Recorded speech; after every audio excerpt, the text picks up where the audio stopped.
Few games have featured such richly detailed characters and nuanced stories as Red Dead Redemption and Red Dead Redemption 2.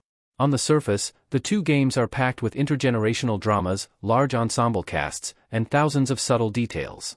But beneath that, the semi-fictional lore of the game's Old West stretches back hundreds of years, with some cities like St. Denis having centuries of visible history. Altogether, it weaves an epic tale of honor, dreams, and yes, redemption, all over a span of 15 years. Story events unfold either in cutscenes, as mission events, or on the pages of Arthur's diary. Across the years, RDR2 and Red Dead Redemption tell the tragic tale of the dying days of frontier justice through the eyes of outlaws clinging to their bygone lifestyle. That narrative is seen through the eyes of three individuals, all of whom are arguably not even RDR's main characters, but it's actually the story of many outlaws seeking redemption in the ever-nebulous American dream, and tied together for better or worse by their loyalty to the Van der Linde gang.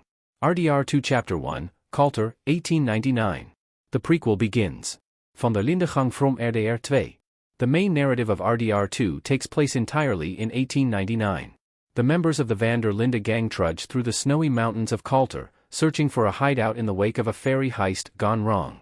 The police, corroborating with the Pinkerton Private Detective Agency, swarmed the ferry, resulting in a destructive gunfight that came to be known as RDR2's Blackwater Massacre. Dutch van der Linde and his right hand, Hosea Matthews, try desperately to keep their gang free and morale high as they mourn their losses. Playable character Arthur Morgan drives the narrative as he works to assist his leader Dutch, whom he sees as a feather figure for taking him off the streets. Searching for shelter and supplies, Arthur, Micah Bell, and Dutch find a homestead occupied by members of a rival gang, the O'Driscolls. This incites the first major conflict of the game, introduces the feud between the Van der Linde gang and the O'Driscolls, and establishes tension between Micah, Arthur, and Dutch that plays a major role in the plot.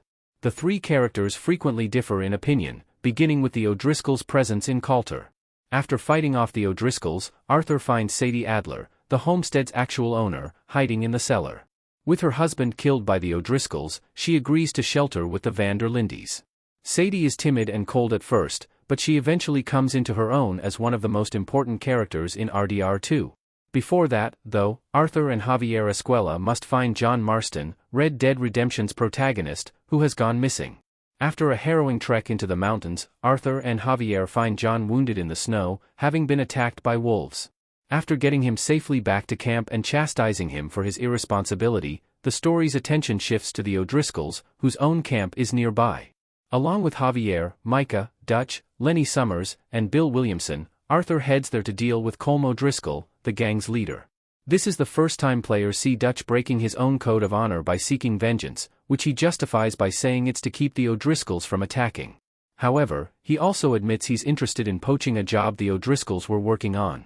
Dutch quickly reveals this to be a lie, however, when Colm is seen fleeing and Dutch does nothing about it, stating it wouldn't be fun to steal Colm's score if he wasn't alive to learn of it.